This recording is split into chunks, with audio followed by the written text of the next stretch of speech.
So here we have a hyperbola with the rectangular equation of x squared dividing by over 25 minus y squared over 36 equal to 1. What we want to do is write or find the corresponding polar equation with this hyperbola. And so notice that this hyperbola here, it has the form x squared dividing by a squared minus y squared dividing by b squared equal to 1. And this hyperbola, the center is at 0, 0. A squared is 25,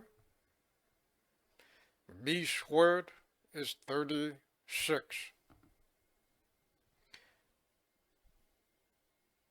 And recall that for hyperbola, the relationship between a, b, and c is c squared equal to a squared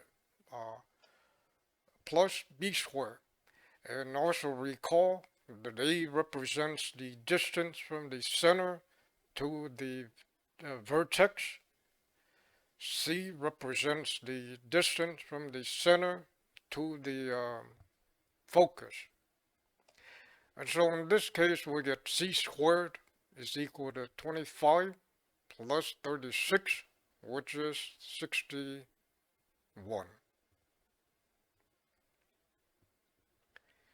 And then the eccentricity is defined as c over a, and so it's eccentricity squared is c squared over a squared. And c squared is 61. A squared is 25. In the previous videos, we have shown that for the ellipse of this form, then this is the corresponding polar equation. And then likewise, for this ellipse, this hyperbola, and this hyperbola, then here are the corresponding polar equations. For this particular example, we're dealing with the hyperbola of the form x squared over a squared minus y squared over b squared equal to 1.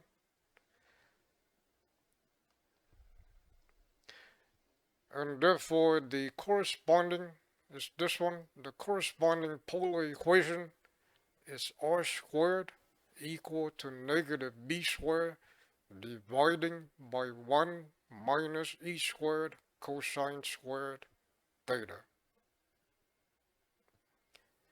For this example, b is 36. Eccentricity squared is 61 over 25. And so this is the polar equation that we're looking for. And now let's compare the graphs of the rectangular equation versus the polar equation. Here are the graphs. This is the graph from the rectangular equation, and this is the graph from the polar equation. And we can see that they are the same.